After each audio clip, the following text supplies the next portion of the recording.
Hello, welcome to Benevolent Business. This week we're talking to Matt Lloyd, the poet. I drunk the best part of a bottle of Jim Beam Black Label with my friend. So I signed up to read poetry at the next one. I didn't study poetry. I didn't do literature at school. Like I said, I was an idiot. Genuine worst experience I've ever had. Probably the one I regret the most. God, even telling the story now is making me like, oh. Oh God, it was so horrific. My mate walking next to me, he just looked at me and he went, well, that wasn't your best. Honestly, that is the absolute cringe one, but that lesson that night, I learned so much from doing so many different things. I had a skateboard company for about 10 years, it was great. I started podcasting 6-7 years ago. Well, the first guy that I interviewed, a guy called Ben Gore, that got me to thinking, oh, maybe I should just put my own book out. It sold out in less than 48 hours. I did it all myself. I was in profit within 12 hours. But if I hadn't sat down with him for that podcast, it would have never happened. When I saw you live on the Clown Jam, There's an actual poetry event at the end, and let's not mess around, Lem Sisse was the main dude. Matt I met through a skateboarding event with Clown Skateboards. He was kind of involved in running a poetry event, and just that I found incredibly inspiring. It was my first experience going to like an open setting to sit and listen to some poetry. So I got chatting to Matt, see if he wanted to come on, and sure enough, went down to the Vans office in London and sat and had a chat. Matt, welcome to Benevolent Business. Thanks for coming on. My pleasure, mate, my pleasure. My first question, I'm not going to start light and easy because this was literally the first thing that I wanted to ask you about. So, Not going to start light and easy. No. Okay, cool. You know.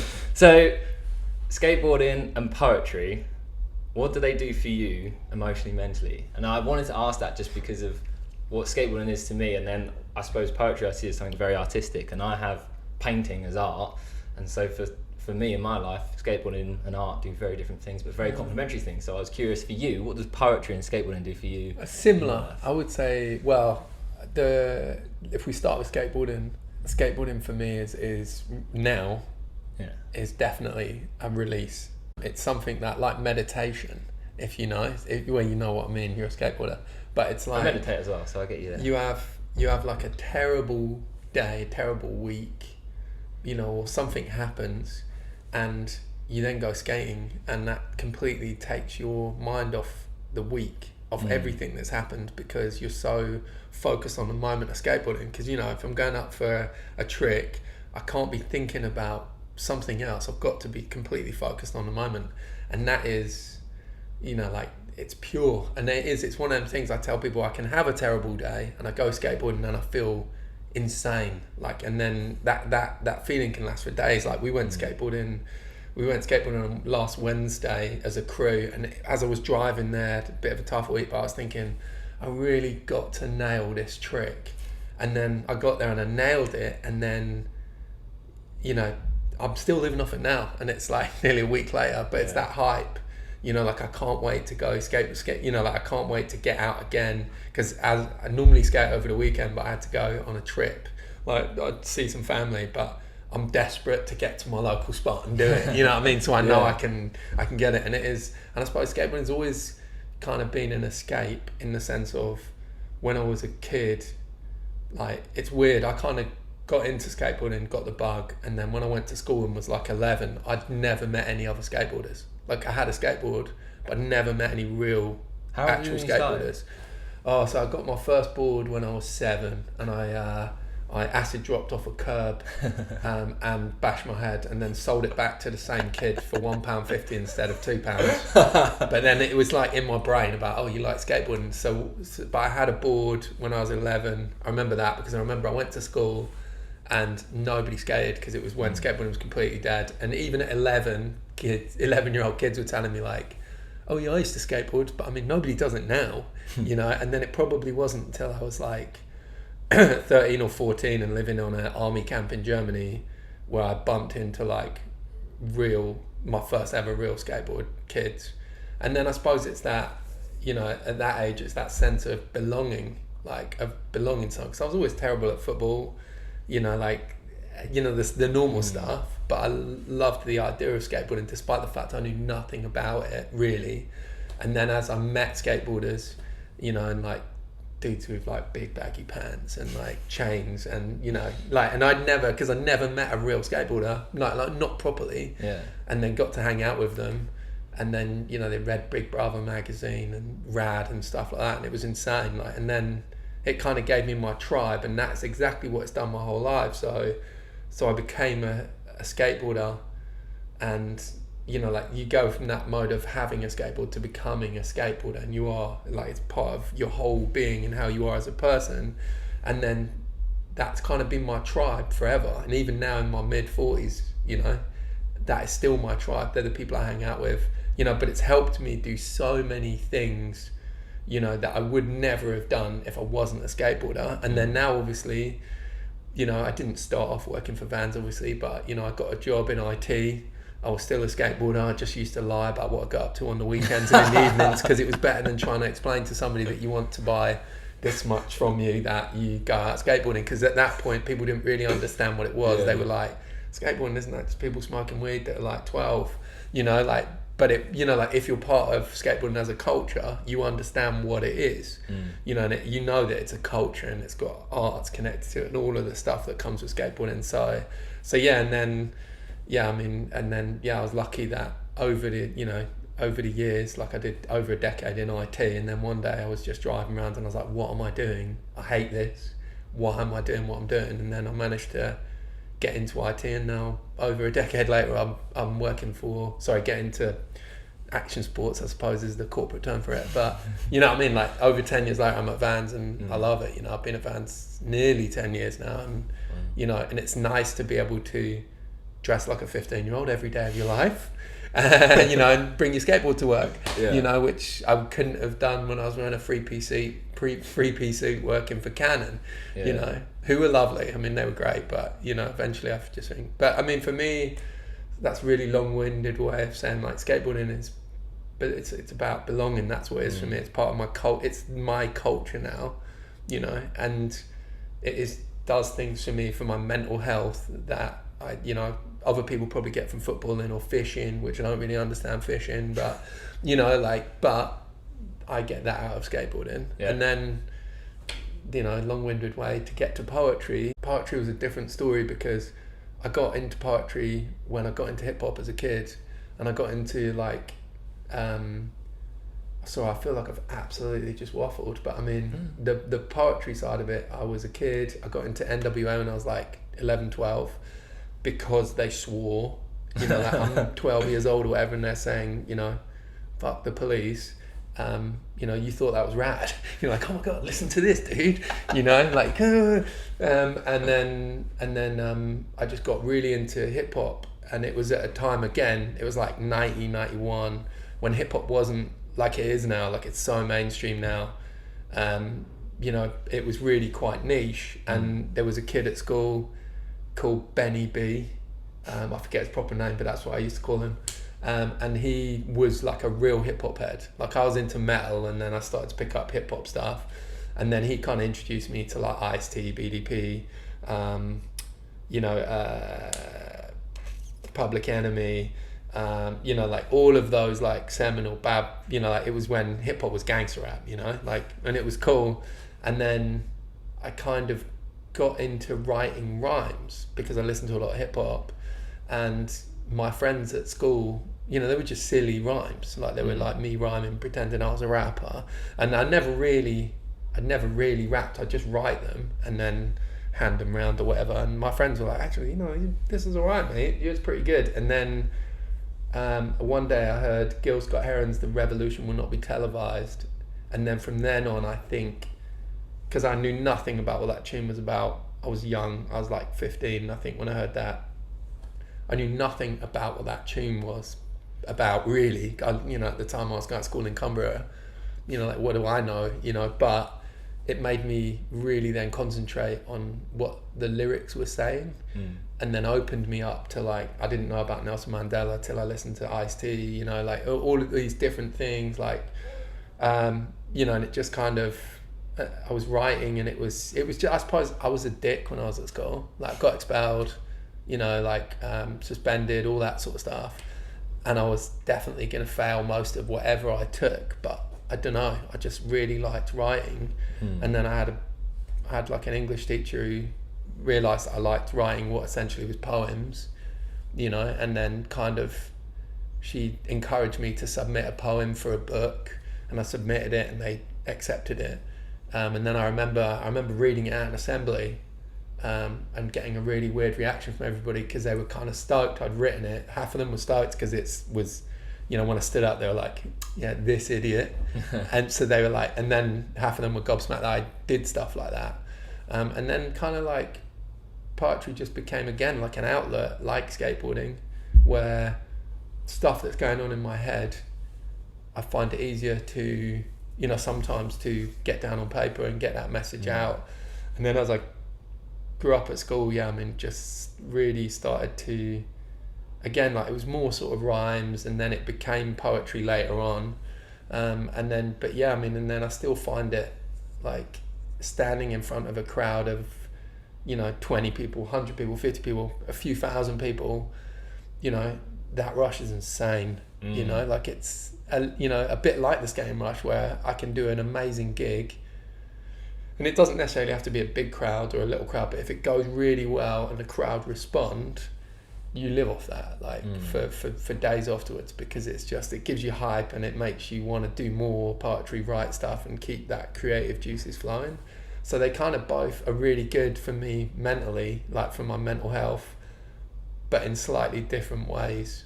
But you know, and it's one of them things like when I came in, you know, when I was doing gigs in London originally, I would turn up to the gig, baseball cap, skateboard, and everybody would be like, this guy's gonna rap. And I wouldn't, I would do poetry, I'd do spoken word, you know, I'd just do poetry.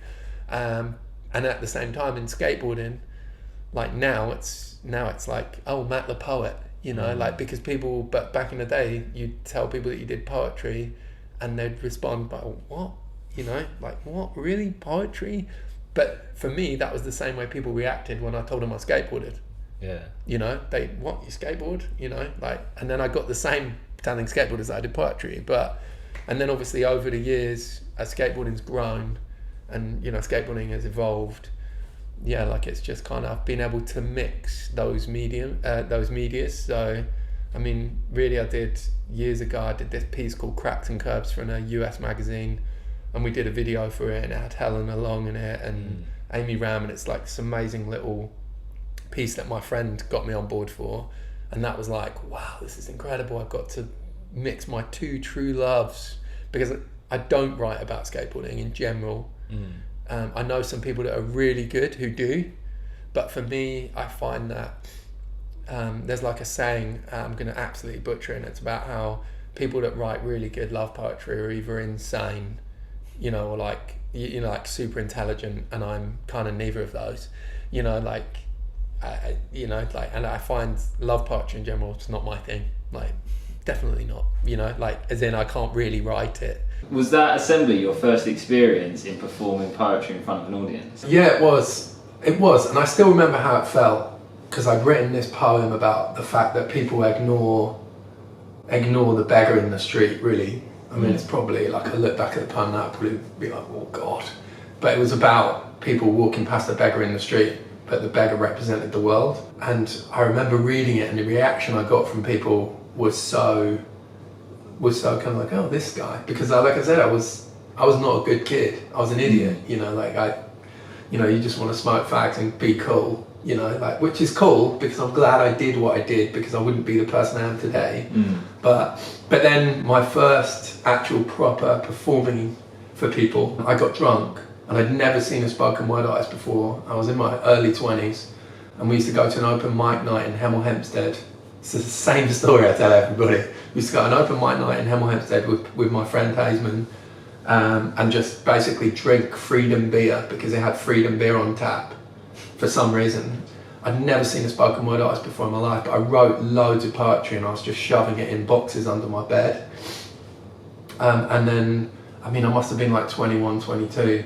I saw this girl perform who I can never remember her name, and it blew me away that somebody would stand in front of a crowd of people and read poetry.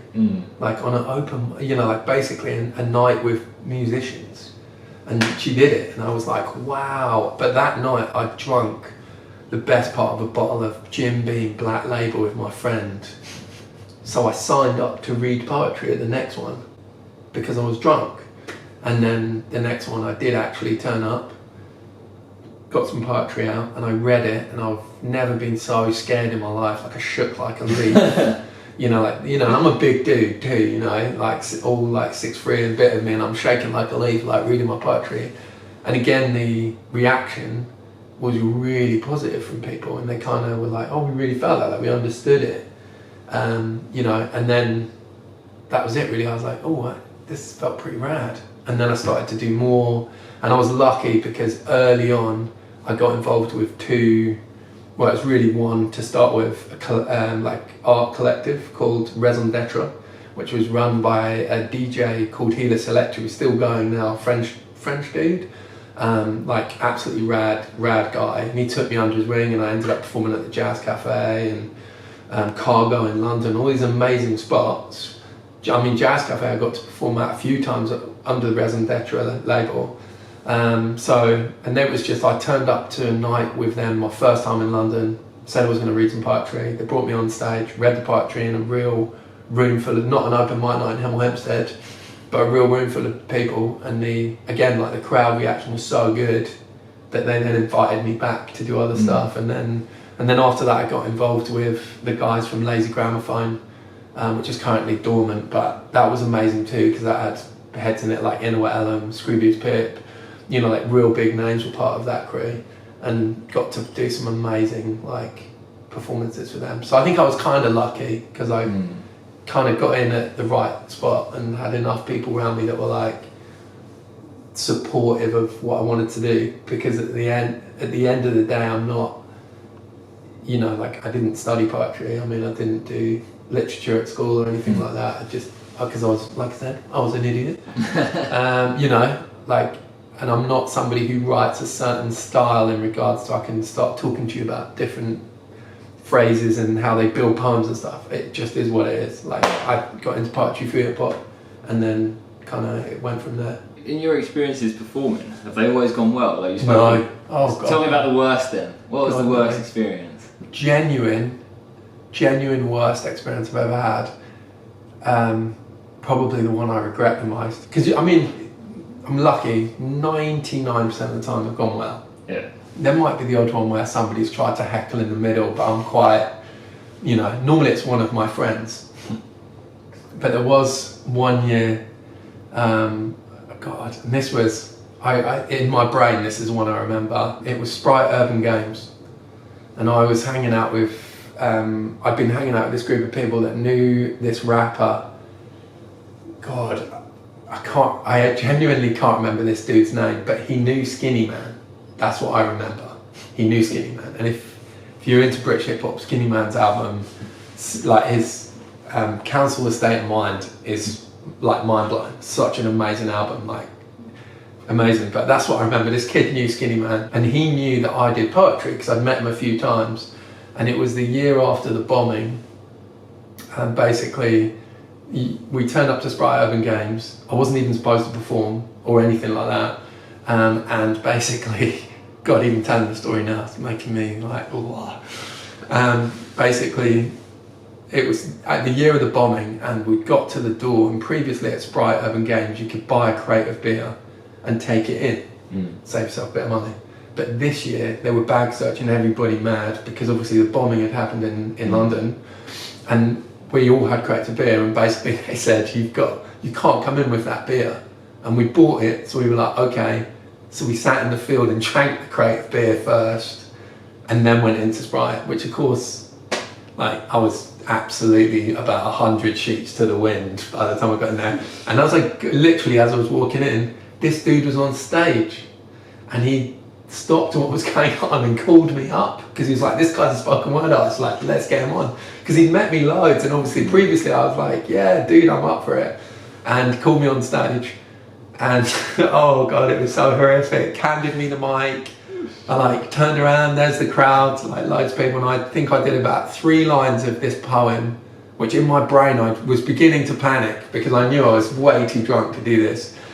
And I did 3 lines, and then I just literally handed him the mic back and just went, I'm sorry, I'm too drunk to do this. And handed him the mic, and then walked off the front of the stage straight to the BIM stand with my mate. And I just remember my mate walking next to me, and he just looked at me and he went, well, that wasn't your best. Like, honestly, that is the absolute cringe one, because it taught me a good lesson to not, well, I mean, that one I couldn't really, there was nothing I could do, because I didn't know I was going to perform or somebody was going to ask me, but I kind of regret it, because it could have been awesome. Like, if I'd known and I could have prepared, that would be a story to tell everybody. Like, I performed at Sprite Urban Games. This was sick, but instead now the memory is tarnished. Yeah, I wanted to ask you what your worst experience was, to ask what the lessons were from that, but it was quite just spur of the moment. Well, it was, but the lessons I've learned from doing things is don't drink before performing, because I remember I performed at Cargo in London, over in Shoreditch, right, Cargo under the bridge, and I'd been hired again by Raison d'Etre, so it was back then, and it was a night when they were like, look, we're not going to pay anybody, but we are going to feed you, and you've got free booze. Yeah. So I was like, wicked, food and free booze. Like, I'm an early in the door spoken word artist in London, starting to get my feet. I've not been paid for anything yet, so free booze and food, excellent. And I was supposed to be in this side room at Cargo, which is more like the chill out space and the huge room that they had at the time, which is like the main like kickoff area. So I was like, cool. So I had a couple of beers, and then my set got delayed because of something was happening. A couple more beers. Then it got delayed again, a couple more beers. Then it got delayed again, a couple more beers. And then by the time I got called to go on, they'd switch rooms. So now I was on the main room, which is ginormous, like absolutely rammed to the rafters, like 100 people. You know, probably like a couple of thousand people. Whatever you can fit in Cargo, they were there that night. Yeah. And I was the one spoken word dude, part of the Raison d'Etre posse. And I went out on stage, and I don't know how I did it, but I pulled it off. But that lesson that night, I never drink more than 1 beer before I get on stage, ever. Doesn't matter what time I'm on, not more than 1 beer, ever. Because, that was a lesson that night that I remember looking at everybody thinking, I'm way too drunk to be here right now. But I managed to not cock it up. But that night I learned the one beer rule. Like, that's it, you know. Seems like a sturdy rule. You mentioned skating and poetry, 2 passions, 2 hobbies, and the fact that they were separate and you did bring them together. Yeah. So I'm curious to get your thoughts and feelings around that amalgamation or keeping them separate, because especially like for me, having skateboarding, which we share as a hobby, but then I've got podcasting that's a completely different hobby, and then I've got art that's a completely different hobby, and so I've had this battle of like, Monday morning I'm hating the podcaster, but then Monday afternoon I'm hating the skateboarder, but then I get up on Tuesday and I'm doing some art, and so there's like this constant identity shift, and so I've tried to find a way to bring them all together, so like having a conversation with a skateboarder about poetry, so it's kind of linking art, podcasting, skateboarding all within one thing, and so I'm trying to find a way to amalgamate the whole lot, so I'm just kind of hating the guy that has all these hobbies and they're able to link. Well, I think it's really good to have your finger in a lot of pies, for one, you know, for a better phrase, I'm sure. But yeah, I mean, because I learned so much from doing so many different things that I had a skateboard company for about 10 years. It was great. You know, doing lots of, you know, we had riders. It was great. We sold in a few shops. It was great. And you take the lessons you learned from that. But one of the lessons I learned from that was I really love poetry and skateboarding, and when you're trying to run a skateboard company and spend all your weekends filming people and taking photos, you actually don't do a lot of skating or creating for yourself. So eventually I wound that up after about 10 years, because I was like, I want to focus on doing the spoken word stuff and being a skater myself. You know, I want to go to a session and skate, not just sit there trying to take photos. Through doing that, I started podcasting like 6-7 years ago, and I did the Skateboarder Around podcast, where I basically spoke to skateboarders who were also creatives. So the idea was you're a skateboarder and something else. And then the lessons I got from that were insane. Like the first list all of them. Well, the first guy that I interviewed was a guy called Ben Gore, who runs lots of different art collectives. He does loads of different art shows, does loads of his own art, photographer was putting out zines, and at the time I was going through a really hard time with publishers, doing a lot of poetry stuff for publishers, but trying to get my own book sorted, and then it wasn't really happening. But like guys that were getting me to do poetry for other books, but I wanted to do my own book and promote my own stuff. And it was never coming to fruition. And then I sat down with Ben and he talked about zine culture. And obviously I'm aware of zines, but he talked about him making his own and how quickly he did it and the companies he used. And that got me to thinking, oh, maybe I should just put my own book out. And I did, and it sold out in less than 48 hours. I did it all myself. I was in profit within 12 hours. But if I hadn't sat down with him for that podcast and gone, talked about that, it would have never happened. Which then, like, last year's book was released through a publisher, but previous to that, I put out 4 other books because of that conversation. And then other people had seen it and picked it up, and then that's how I ended up getting my book published, because the publisher had bought my zines, which were really just skateboarding zines, they're really just poetry books masquerading as skateboarding zines, because each one came in a baggie with stickers. Yeah. But then when you opened it, it was a poetry book. I wasn't lying to anybody, but it, it adds to the, and it was because of those conversations and talking to people through podcasting, mean that I know a lot of people who I wouldn't have known, and listening to their creative endeavours, it really gets your own creative endeavours, the juices flowing of like, wow, if they're doing that, I should be doing that. And then it opens up to meeting and talking to other people. And then there's also the fact that as a skateboarder, we go skateboarding, and there could be a massive group of people you go skateboarding with, but how much do you really know about those people?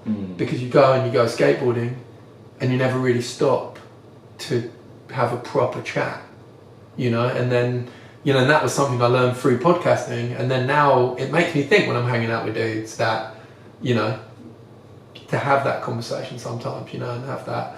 So I think you need to do, like, I create little art pieces now, but I create that because I know somebody through somebody else who asked me to do something because I'm a poet, and then I put something together that maybe I wouldn't have ever done if I hadn't. And you know what I mean? Like, it all, I think having those sort of creative endeavours where they're all different is a great thing. And if you get a chance to mix them, then that's kind of, it doesn't happen all the time, but sometimes it's perfect. Like, I haven't had many chances to do like pure poetry and skating, but the ones I have, like the Open All Hours documentary stuff that I did with Ryan Dilley, that's beautiful. Like, it's incredible, his work he did with that, and I was lucky to be involved in that, and he made my words seem like so amazing and powerful, and it is, but if you just, from my point of view, if you just stick to one thing, you're going to miss out on loads. Like, go nuts, do a lot of stuff, and then if it doesn't work out, it doesn't work out, but then if it does, great, learn that lesson. Because I don't even know if this is true, but the saying, is master of many things, master of none, or something. Jack of all trades, master of none. But there's like another bit to that saying, actually, and it's the jack of all trades, master of none, and then there's this bit afterwards which is basically saying which is better than being a master of one. So it's something like jack of all trades, master of none, which is better than being just a master of one. Because it's like that whole idea of trying things, and if it doesn't work, it doesn't work. Sometimes it sucks when you fail. When I had my own skateboard company, I made no money out of it for 10 years. Definitely didn't, but I was supporting like a team of dudes, like I had a full-time job at the same time, because at that point, I think when I first started out, I was definitely still working in IT, but I learned so many lessons. Like, I learned how to screen print. I bought a book about screen printing and how to do it, and I didn't have any equipment, so literally my light for exposing the screen was a security light I bought from B&Q, and I took the glass off the front, because the glass on the front is what makes it, that holds back the UV-ness or whatever it is. And it was on a mic stand. We used to screen print boards like that, like 50 boards at a time in my front room with crap everywhere. I met so many amazing people through that. So even though I did stop it so I could focus on poetry and stuff, it was also good for me because I wasn't making any money and stuff like that. But I learned some amazing lessons from that and made some friends who I will be friends with for life. you know. So I think it's good, like, you know, have all of those different things, keep them separate if you want to, if you can mix them, but yeah, like, yeah, definitely master of what is it? I can't remember what we just said, but Jack of all trades, master of better than being a master of one. Yeah, it's pretty cool. I think that's, I don't even know if that's true, but that I think is a good saying to go by. I think that's relatable in life though. If you have a variation of different skills, especially like in business. Yeah. Well, obviously a podcast called Benevolent Business. To start a business, you don't want to just be the master of sales, because if you're going to try and start a company, you can sell anything, but if you can't support operations and finances, you need to be able to be a bit of a jack of all trades within those things. Yeah, and 100%. Bring people around you that are masters of, or just better than you at other aspects. Yeah, definitely. Then you get the team of people, and you can delegate, and you know that guy's good at this, or that person's good at this, and then definitely. That's given me a lot of refreshment, and I feel good in knowing and asking you that question, because like having different hobbies and trying to just mix between them and then trying to amalgamate them all to kind of work together and with each other. I've had a lot of, I think it's frustration in being like, oh well, if I focused all my time just on podcasting, I could have such a better podcast, it could be so much more successful. But then I start painting, I'm like, well, if I focused all my efforts on art, I'd have so many more paintings in the room right now, I'd have such a grander portfolio. But I've got to remind myself, it's like, no, but you do have like loads and loads of hobbies. Plus every day, just put it out there, and even if you don't do it every day, that's totally fine. Everybody has their own way of working. Like, there's times when I write loads, and there's times when I write nothing, because mentally I'm completely blocked, and then I have to get back into that mode. And it is, I think, we live in a world now where you can see what everybody's up to, and we're so obsessed, myself included, at looking at what somebody else is doing and being like, oh my god, why aren't I there? Why am I not Joe Rogan level of podcasting? But it's like, we're not all the same kind of people, and that's what makes the world interesting. And if you just, essentially it's a bit like going to the gym, isn't it? Like, you first start going to the gym because you're like, I want to get fit or whatever, you know? And it's horrible, but you go to the gym every day and you do it little by little, or writing, for instance, sitting down, you write a tiny bit every day, but you do it every day, you know, or you do it regularly, and then that builds up. So your first podcast goes out, then it's one, and then your second one goes out there, and it's building that portfolio of stuff up, and then hopefully eventually you'll find out what is, you know, maybe it'll all come together, you know, like, but it is that you've just got to do it. Like, that's the thing, just do it. You just got to start putting out there. I've got a friend. Stop using Nike slogans, you work for Fuck no. You can leave that in. But like, my friend Hannah Bailey, she's somebody that I really respect. She's amazing. Action Sports. She runs a marketing company for Action Sports. Was Women's Action Sports Photographer of the Year a few years ago. She tells this story about how she just says yes back in the day when she was starting out. So somebody, I'm probably getting this completely wrong. What I admire is somebody contacted her when she just finished uni. She didn't know what she was going to do, and they're like, hey, do you want to teach kids to ski in Austria or whatever, or some mountain with snow on it? And she was just like, yeah, she never skied. so the next thing she knows, like a month later or whatever, she's in Austria on a mountain teaching kids to do pizza slices, and she couldn't ski. Is it Branson that said say yes and then work out to do it afterwards? Yeah, but I mean that's the thing, and it's like, and I really admire that, because I think I spent many years not doing things because I was too bothered about how it looked. Whereas as I've got older, I realised that you've just got to kind of let that go and just do it, because, you know, I'd rather fail at something. Like, I'm doing a new art project at the moment, and it might end terribly, but it also might be kind of cool. And then if it doesn't work, it doesn't work. But if it does, rad, you know, like. Yeah, that's a mentality I try to keep up, is just say yes to something. If you love the idea of it, just go for it. I've been quite fortuitous that I've managed to find hobbies that complement each other. So like, in the essence of, at the moment it's summer, I'm like skiing as much as I can, film as much as I can, which means I'm not doing a lot of art. However, it means come winter, when it's just raining and it's freezing cold and can't really skate that much, I can sit indoors and paint. Hope you're enjoying the conversation. I'm just interrupting with, we don't have any official sponsors on the podcast, so I'm going to use this opportunity to shout about some benevolent businesses that I see in the world, that I use myself personally, that I want to encourage you to try out and just get the best out of what businesses have to offer. So I'm going to be shouting about Huel.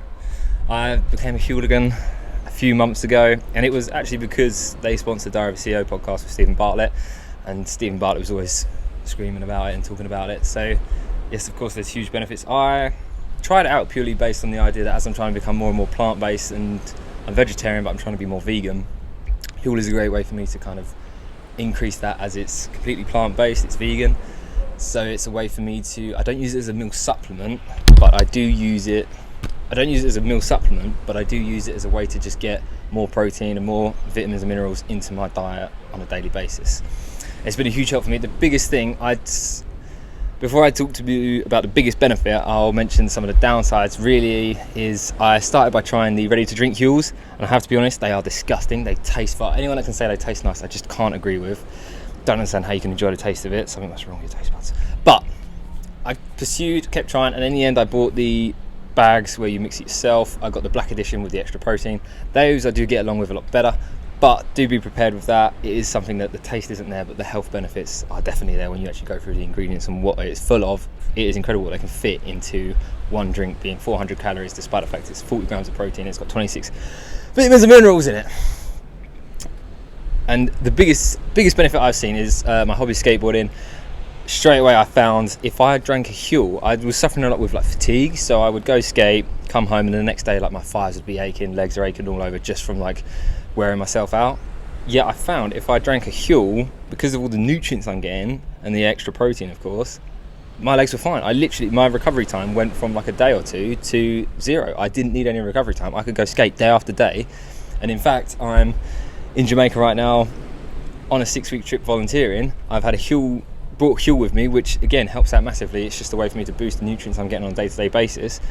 And I literally have run out the last few days, and I've noticed my legs are aching where I'm trying to skate, but because I'm not getting my Huel each day, I'm aching. So I can't wait to get home, get a fresh batch. So check it out for yourself, let me know what you think, if you like it, if you don't. And of course the other thing I will mention is, I did talk about the taste and not liking it so much, however you can mix it up, create all kinds of different shakes and whatnot. People have done some incredible things, so check them out on Instagram, you'll get all kinds of inspiration there. Back to the podcast. When I saw you live on I suppose it was just like the whole Crown Jam with poetry as well, that was really cool as well. I've got to say, the idea of it's the first time I've been to a skate jam that's had other activities or other events going on within it, that's not a festival or something, but it was really cool to see a jam where there's like spoken poetry and there's an artwork. It's the first one where I've been where there is an actual poetry event at the end, and let's not mess around, Lem Sisse was the main dude on it because it's, like he's big, like but yeah, no, it was amazing, and it was really, I was stoked to be involved because as a skateboarder, again, like just one of them things, to be able to mix that and like I was asked to bring along 3 young poets, and to be able to bring, other people, especially Judd, who's a skateboarder, who's a really good poet and should get out there more, like was amazing. And they're the stuff that I kind of live for. And when I'm first starting out, in your brain, you're like, I'll never be able to mix, like poetry and skateboarding. And then slowly but surely, they do. More things happen, and it's crazy. So when you performed, I found you speak about your past self very negatively, and you have done like in this conversation so far. Yeah. But don't get me wrong, I get that, but I wouldn't change myself how I was at all. And I learned a lot of lessons from things that I did as a kid. I still have anxiety about some of it, but yeah, I get what you're saying there. Yeah, I did particularly. Has poetry been something that's helped you find self-compassion and forgiveness, or is that something that...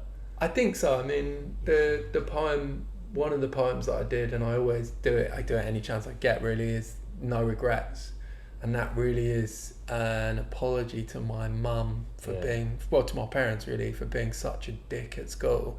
And that's a poem that took me a long time to write. And it kind of started off as a million different poems, and then eventually ended up as this one, one piece, No Regrets. And it's, and it really is just me kind of going through some of, it's not all of the stuff I did as a kid, but some of the silly stuff I did as a kid and got up to. But it's also a celebration of like being, learning those lessons and basically saying that it's important to do stupid stuff and fail and cock up and be an idiot, and get caught smoking behind a bike sheds or whatever, or get expelled from school as it goes, because you know, if you learn from that, then that's great. Cool. That's, you know, awesome. You know. So have you Great. come to full terms and accept of past behaviours, or do you still feel?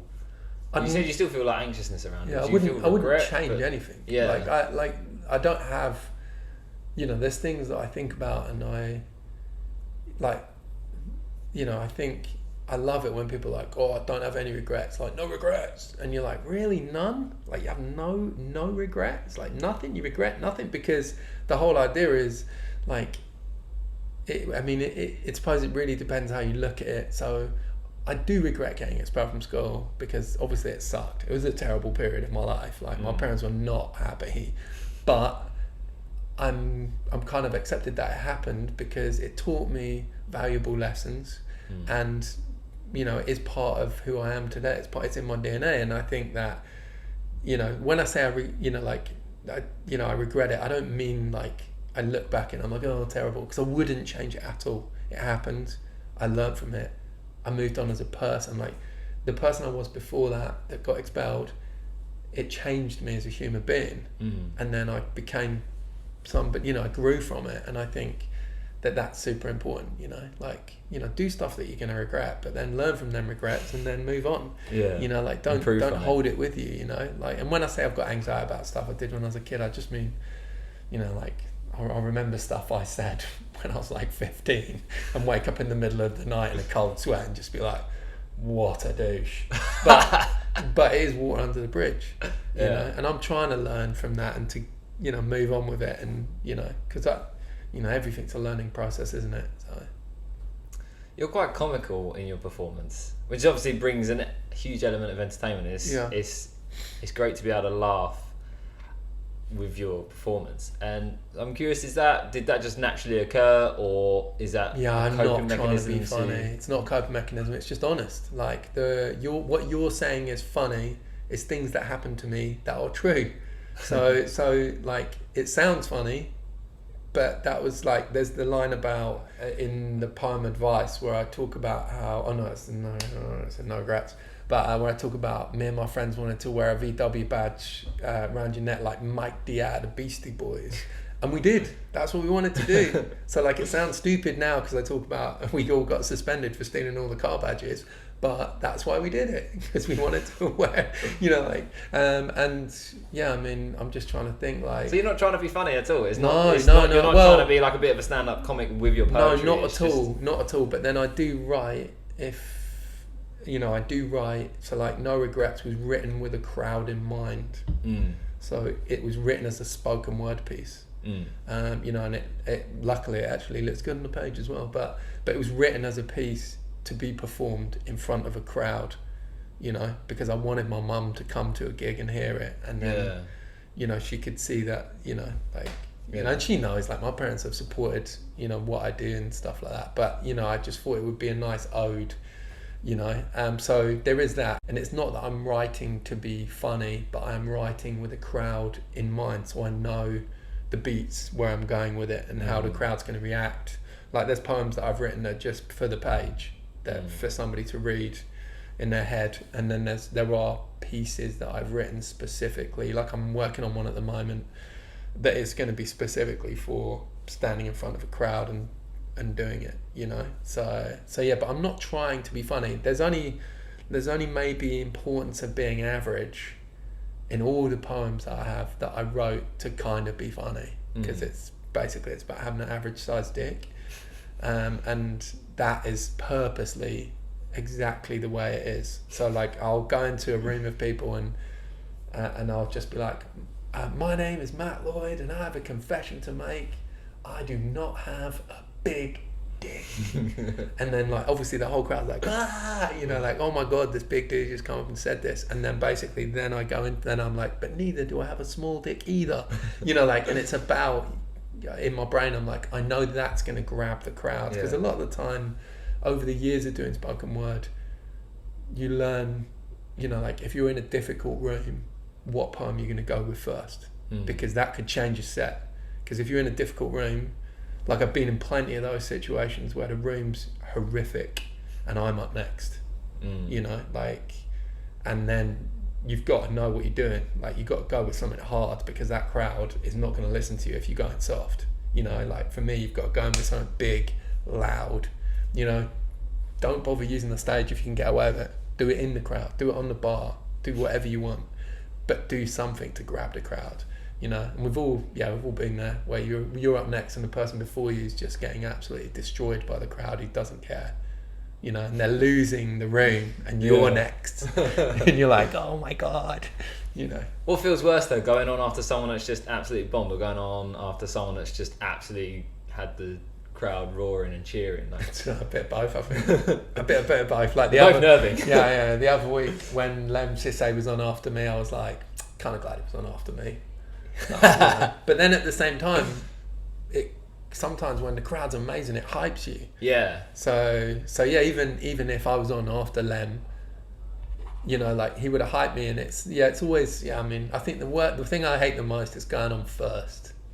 Really? You know, unless it's just like I'm testing out a new piece or something, then that's cool, because you just get out there, spit it, and then. Yeah. But nobody wants to go first. You know, like there's that weird sometimes it depends what the event is, but sometimes, you know, going on first is terrible a lot, because the crowd's not warm, they've not had a few beers or whatever, nobody's warmed them up yet. I mean, there's a reason why big comedians have warm-up people, because it warms the crowd up. But then sometimes going on last is also terrible, because you could be at a mixed event, and by the time you go up, everybody's hammered and nobody gives a shit.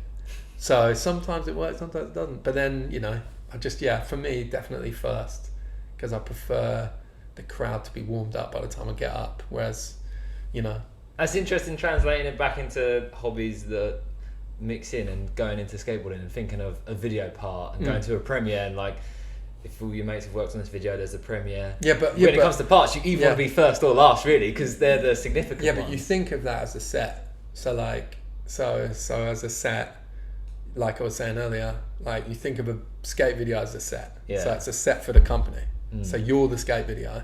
You go in with a banger, you finish with a banger. Yeah. You know, like, and that's what I tend to do. I'll go in hard, and then I'll try, you know, then I'll have other poems that maybe if you'd started with, the crowd wouldn't have listened. Yeah. But because you've gone in with something you know is a good one, and like it captures the audience, they're then a bit more like, oh, okay. And then you can do something that if you'd started with, the crowd might have been a bit like, what's he reading this? But because they're now on your side, and then it's good if you can finish with a, you know, like, or sometimes like I did at the clown event, you know, I finished with a real proper piece about my friend, you know, and it's but by then I already had the crowd, like the crowd were going to listen, and they were going to be into it, you know, and it was a piece that was quite deep and quite heavy, essentially, not long, but you know, pretty tough. And by then you're done, you know, the crowd, you've got them. They'll listen to you read their phone book, you know, like. As you said, you need to be jack of all trades, because you're a poet there, but you need to be able to write, but you also need to be able to convey your message. You need to be able to speak. You need to be confident. You need to be clear. You need to be able to communicate. That is something that's super important, especially in spoken word, because I've seen people read their poetry, and their poetry is absolutely beautiful, like the most beautiful thing I'd ever heard. But the way that they're coming across. You can't articulate it well. Yeah, they can't articulate right in front of the crowd, which is, dude, I love seeing people for the first time, because I respect that so much. I respect that feeling, the first time, the fear, the shaking, you're putting yourself out there for a poem that you wrote. It's so it's horrible. But so I really respect that when I see people do it. But, you know, like some people just, you know, like, I mean, I probably get away with writing mediocre poetry, because I'm a really good performer when I'm in, but you know, like, so I get away with being a mediocre poet. I'm a really good performer. So, you know. In your list of achievements and accolades, you've been published multiple times and then done your own self-publishing. And so, what you missed, your book, is that self-published, or is that a publisher? No. It came out through a publisher. Yeah. March last year. It's really good. Like, is that an example of? Well, I had a copy with me today, you know, I could have given you the old. I was going to say, well, I only discovered that you got your book. Well, obviously you mentioned it, so I haven't actually had a chance to read it yet. Oh, mate. But it's on my reading list. The problem is my reading list is growing. And growing. It always is. But is this your first, like, publishers published your book. Yeah. And I was kind of a bit apprehensive because I was doing it all myself. Yeah. It's great. But I wanted it to be perfect. And there's a lot of water under the bridge that's gone with the book, but at the book itself, as the book, it is perfect. You know, because when I was contacted at the time, they basically said, look, he read my, you know, they read my poetry. It was funny because the main guy, he had one of the freebies that came with one of my books, like stuck to his bookcase, you know, and he was like, look, well, you can do whatever you want, like it's up to you, like you have free reign, this is the contract, you know. It was good, like it was all decent. And the book itself, the front cover photo was shot by my friend James North, who does like, that's what he does for a living, but he's my homie, so it was like, I want Northie to shoot a photo. And so the photo is perfect because he had this idea in his head and I trusted him totally, and he took me to this spot and shot the photo, and it's absolutely banging, it's perfect. The person who did the titles is my friend Matt Frodsham, who years ago, and we had some animated videos that are now studied in school in like Canada and all different places. You know, he was a seminal part of me getting out there and starting to put videos out. So he did all of the titling and stuff for me, and like the design, because he also does that for a living. You know, like all of the people on the back of the book who like, you know, most of them are really well-known poets, well-respected poets, are friends of mine that I know, that I came up with, that I reached out to, and I sort of said, look, I've got this book coming out, like, do you want to help me out? And then the look of the book being a mixture of both like poetry and photographs and art that I've put together sort of came about because of all of the zine stuff I've done and stuff that I thought about in lockdown, and you know, and then so the book itself, absolutely perfect. Like I couldn't want it to look, I don't want it to look any different. Like that, What You Missed is perfect, and the idea of What You Missed is sort of a joke because I've done so much over the years. There's been like when I first started out and I was doing like 3 gigs a week to doing nothing for a year because I was having like a mental kind of breakdown about life, and then coming back into it and then going out of it and coming back into it again, you know, like, and it was sort of a bit of a joke, you know, like to call it What You Missed, because it's like there's loads of stuff there and you probably did miss it, you know. And then it was great because it was, you know, it was really well received. And yeah, it is, for me, it's right this second, if I died tomorrow, I'm okay with it because that book's there, and that will be just that little, you know, obviously I don't want to die, but there is that book, it's there, and that book will be there forever now, you know. People will have seen it, and you know. I love the fact that it was, when you talk about the book, it's all your friends that you brought into it to co-create, to be part of the project with it, rather than just like, oh, publisher told me what to do and I kind of wrote it. And that was kind of the deal, because I'd been doing, because it's funny, because when I'd been doing my own zines and stuff, all the people that I was using to print my zines were the people that print people's books, like as in publishers' books. They make the publishers' books, and they're the same people I'm using, you know. And it's that the gatekeepers that used to be there for most things are gone now. That's no such, you know what I mean, the gatekeepers are gone. So in publishing, it was always, people used to call it vanity publishing, where you publish your own book. But nowadays, if you've got the audience, you've got the audience. Like I remember when I first put out, I think it was called Cracks and Curbs, was the first proper one that I put out after my conversation with Ben Gore. And that, you've got it, the box arrives, you're like, oh my God, this is beautiful. You spent your time putting it together, putting it in his baggage with stickers, and then you put it out there. That first sort of really nervous, like, is anybody going to buy this? And it was sold out within 48 hours. Like, I was in profit in 12. And the reason I remember this is because I was so nervous that I was going to, again, like, it could have stopped me from doing it because of the fear of, this is going to be terrible. But I just did it because I just was like, fuck it, let's just do it. And then I did it, and it worked out. And then, you put more out, and then it's like what we were saying earlier. You put out your first episode, and then your second, and it builds that portfolio of work. And that's what you're going to be measured by anyway. you know. So yeah, and if it wasn't for doing that, I wouldn't have ended up with what you missed, you know what I mean? Like, it all kind of, I wouldn't have done half the videos that I've done with people or been involved in what I've been involved in, because it's just putting my name out there, you know. So what you missed, the book, so you talked about, like, as you said, you could die today and be like, that book's out. Is that, I'm curious because I try and work out things in my own mind. Is that an intrinsic motivation or extrinsic? Do you want that book because you want people to go, whoa, Matt's got that book? Or is it because something within you? No, it's weird. Or is it both? Yeah. No, I think at the time it was cool because I just thought, you know, let somebody else handle everything, which, yeah, I've learned a few lessons from that too. But yeah, I mean, part of it was, you know, legit. It's been published by a publisher, that'd be cool.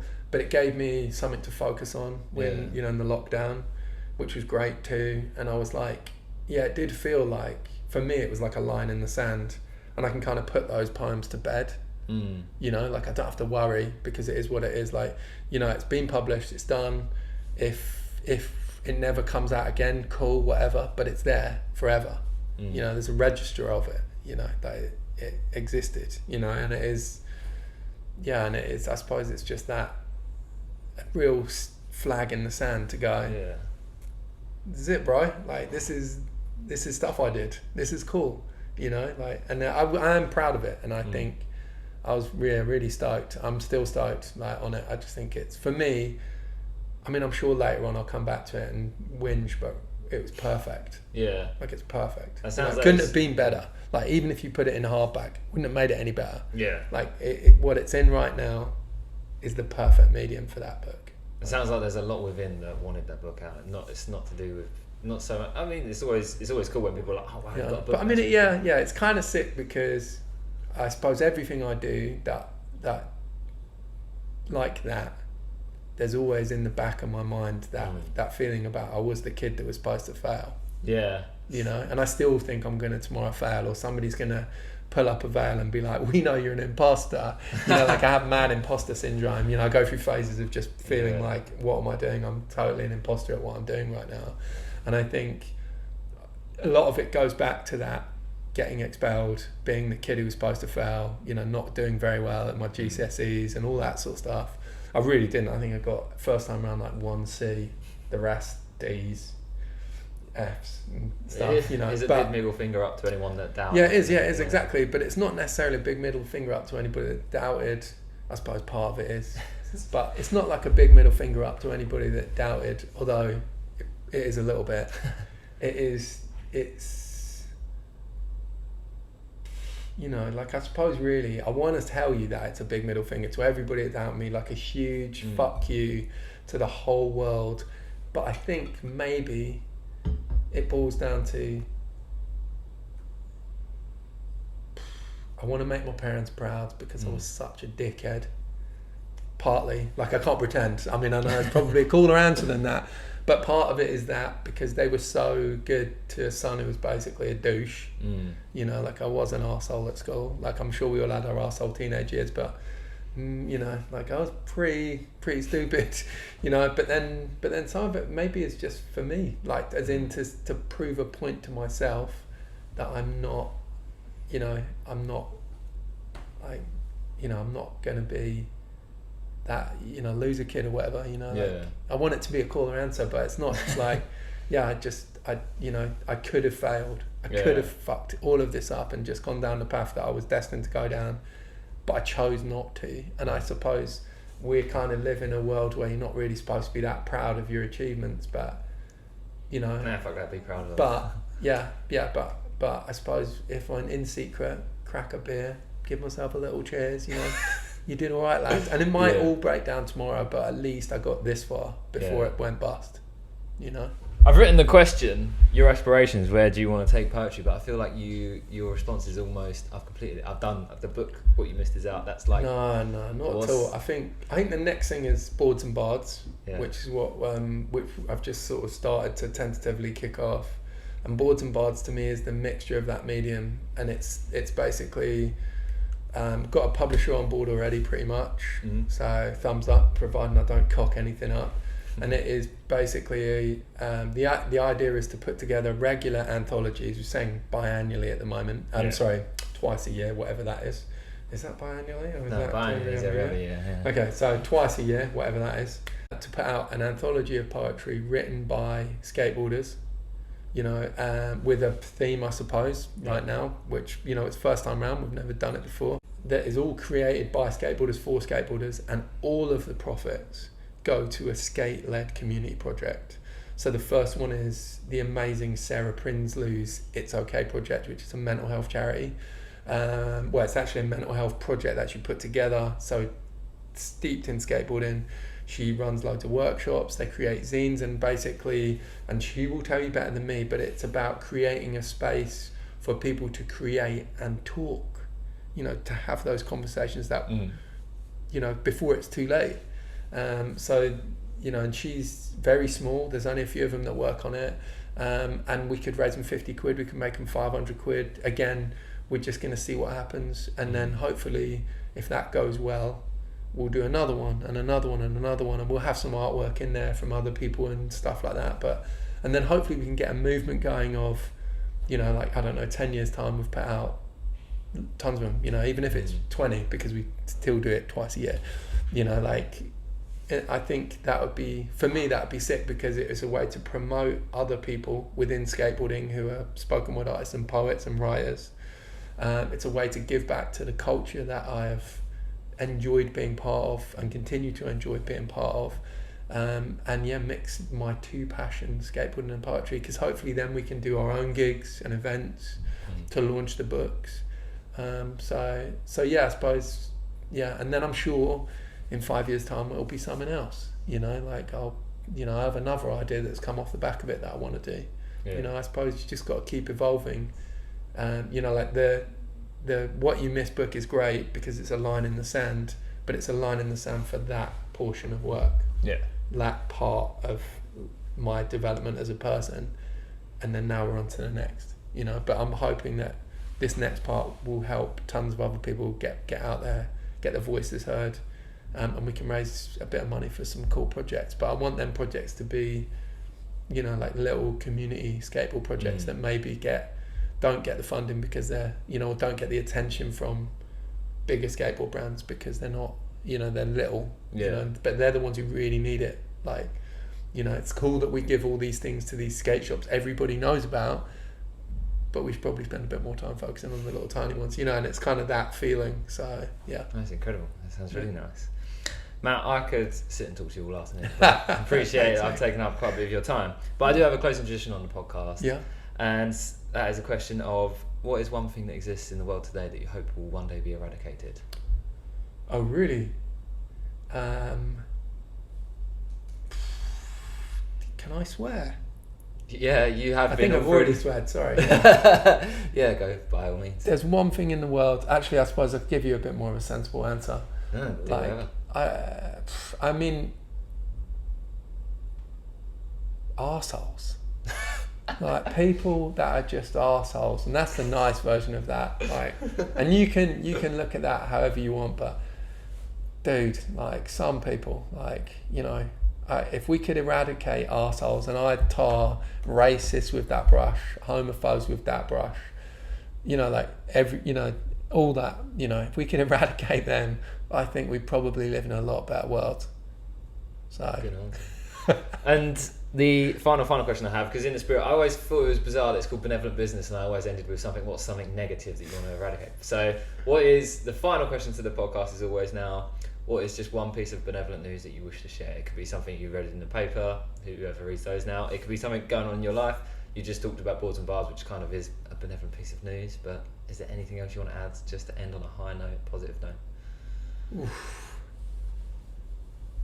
Do you know what? Now you've asked me that, it's I'm like, oh my god, what?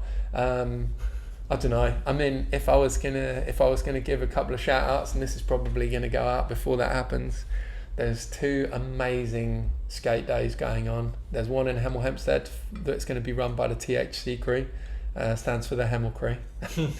And then that's going to be in Hemel Hempstead this Saturday. And then on Sunday, there's another one which is going to be at the Pioneer Skate Park called the Lariat Awards, which again is another great just community hangout for people to have a good time skateboarding. And you know, both of those events are going to be amazing because they're just about hanging out and having a good time. So amazing. Well, this won't be aired until after that, so you've already missed it, I'm afraid. But yeah, but it was rad. brilliant, Matt. Thank you so much. Cheers, mate. Thanks a lot. Thank you. Cheers, mate. That was it.